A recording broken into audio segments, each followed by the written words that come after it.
Good morning student, I am Ms. Subhi from Premchand Memorial Public School. I am your SST teacher. So student, as you know, we already discussed half of this chapter in our previous video. So student, today we will continue from page number 77. So student, please take out your SST book and open page number 77. Very good. And our paragraph is biotic components. This includes all forms of life including plants and animals. So students, biotic components में क्या आता है? ऐसे components जिनमें life exist करती हो, like plants and animals. Living beings are generally found up to height of 6 km in the atmosphere and up to depth of 7 km in the oceans. So student, जो living things हैं वो 6 kilometre में से atmosphere में पाए जाते हैं. Okay, the narrow belt of about 13 kilometre in which all form of life exist is called the biosphere. So student, ऐसा फील्ड जिसमें लाइफ एग्जिस्ट करती है उसे क्या बोलते हैं हम? बायोस्फीयर. नैरो बेल्ट होती है. ओके, और कितने 13 किलोमीटर में फैली एक नैरो बेल्ट होती है जिसमें लाइफ एग्जिस्ट करती है. सो स्टूडेंट, यहाँ पे क्या है? Biosphere, atmosphere, lithosphere and hydrosphere. In the biosphere there are two important categories of living beings. So student, biosphere में दो important categories है living beings के लिए. First is producers और autotrophs, organisms that produce their own food directly from the environment, for example plants. So student, ऐसे organisms जो अपना खाना खुद बनाते हैं और डायरेक्टली इन्वायरमेंट से लेके बनाते हैं, प्लांट्स. ओके, कंज्यूमर्स और heterotrophs, organism that depend on plants and animals for food, for example human beings and animals. So student, human and beings और जो ह्यूमन बींग्स है और एनिमल्स हैं वो क्या करते हैं? दूसरों तो नॉनवेज खाते हैं, जैसे लायन, वो डिपेंड दूसरे एनिमल्स को वो शिकार करके खाते हैं. एंड ह्यूमंस भी, हम भी डिपेंड करते हैं ना दूसरी चीजों पे. सो स्टूडेंट, इसीलिए कंज्यूमर्स कौन होते हैं? जो दूसरों पे डिपेंड करते हैं. Next paragraph is interaction between the components of the environment. The relation between all living organisms as well as the relation of these organisms with their physical environment forms a complex system called an ecosystem. So student, आप जानते हो कि ecosystem क्या है? हर एक जानवर या इंसान एक दूसरे पे क्या करता है? डिपेंड है अपने फूड के लिए.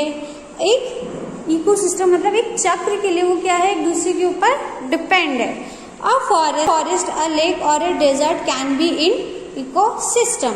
Classified as distinct, the organisms found in any of these ecosystems would happily survive provided the condition remains consistent and favorable. So student, कोई भी जीवित प्राणी इकोसिस्टम में रह सकता है, जी सकता है, एक शर्त पे कि जो उनका परिस्थिति है, दैट मीन्स जो उनका एनवायरनमेंट है वो उनके अनुकूल हो, दैट मीन्स वो उनके लिए सूटेबल हो, तभी आप कहीं जी सकते हो ना. अगर आपको अंटार्कटिका में भेज दिया जाए तो आप वहाँ पे अलाइव नहीं रह सकते, बिकॉज जो वहाँ का एटमॉस्फेयर है, सब कुछ है, वो काफ़ी चेंज है. तो कहीं भी किसी भी जीवित प्राणी को रहने के लिए जो वहाँ की परिस्थिति होती है, दैट मीन्स जो एटमॉस्फेयर होता है वो उसके अनुकूल होना इम्पॉर्टेंट है. Next is human environment. Human beings are an important part of the biosphere. Human being क्या है? Biosphere का सबसे important part है. In fact, humans are the only living organisms who have consequently altered the environment to suit their needs. So student, human ही एक ऐसा है जो environment में अपनी needs के according रह सकता है या अपनी ज़रूरतें environment से पूरी कर सकता है. Early humans lived in the natural environment and adapted themselves according to their surroundings. So students, जो early humans थे, आपको पता होगा ना, वो पहले ना उनके पास घर था ना ही कुछ था, बट जो भी उनके पास चीज़ें अवेलेबल थी उन्होंने उसी के अकॉर्डिंग जीना सीख लिया था। With the passage of time, the requirements of human beings increased, and in order to fulfill their needs, humans have modified their natural environment through various activities. So student, अब जैसे कि अर्ली मैन भी grow हुए time to time, उनका भी मानसिक विकास हुआ और धीरे धीरे उन्होंने अपने आसपास की चीज़ों का क्या किया, डेवलप किया, उसे और बेहतर बनाया, जिससे जो उनका लाइफ था वो क्या हो सके स्टूडेंट, काफ़ी ईजियर बन सके। ओके, और उन्होंने अपनी जितनी भी फुलफिल्स नीड उन सबको पूरा करने के लिए चीज़ों को मॉडिफाई किया, डेवलप किया और बहुत सारी चीज़ों को आविष्कार किया, जिससे आज के टाइम में हम यूज़ करते हैं और हमारी लाइफ क्या हुई स्टूडेंट, उससे और ईजियर हुई। Very good.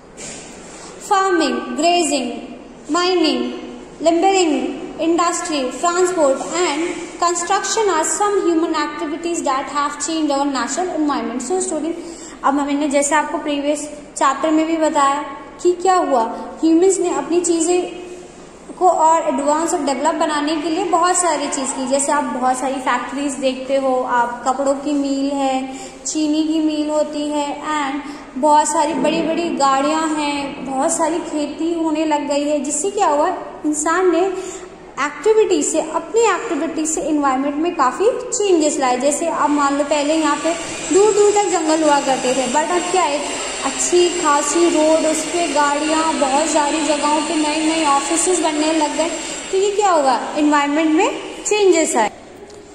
This has resulted in the distribution of the ecological balance. Degradation of the environment has been brought about primarily by human interference. Therefore, we need to be sensitive and aware of the various environment problems and take care not to destroy our environment and further. So, student, आपको पता है कि हम अपनी uses में जो चीज़ें लाते हैं, बट हम उसके चक्कर में ग्रीडी हो जाते हैं एंड जो हमारा इन्वायरमेंट है उसको हम क्या कर देते हैं, नष्ट, तबाह। हम कई पेड़े काट देते हैं फर्नीचर के लिए, या फिर कई लैंड हमें चाहिए होता है तो हम जंगल साफ कर देते हैं, बट हम ये नहीं सोचते कि वो तो अभी हमारे काम आ जाएगा, बट उसका जो साइड इफेक्ट है वो भी हम पे ही बहुत ही हार्मफुल तरीके से इम्पैक्ट करेगा। इसीलिए हमारी क्या ड्यूटी बनती है स्टूडेंट, हमें जो ट्रीज हैं उसे ग्रो करना चाहिए, इन्वायरमेंट का ध्यान रखना चाहिए, कचरा नहीं फैलाना चाहिए, प्लास्टिक का कम यूज करना चाहिए, ताकि ये जो चीजें हमारे पास हैं वो हम फ्यूचर में भी उनका यूज कर सकें। Okay student, now we will do summary. The immediate surroundings in which a living being lives is called environment. It has both abiotic and biotic components. Human beings have influenced the environment in many ways. Some of these have had a damaging effect on the environment. Land, water and air are the abiotic components of environment. Producers or autotrophs and consumers or heterotrophs are the biotic components of environment. The relation between all living organisms as well as the relation of these organisms which their physical environment forms a complex system called an ecosystem. So student, now we will discuss exercise. So student, answer this question orally. So student, आपको ये questions पढ़ने हैं और कोशिश करनी है कि इसके आंसर्स आप बुक में ढूंढें। And question number B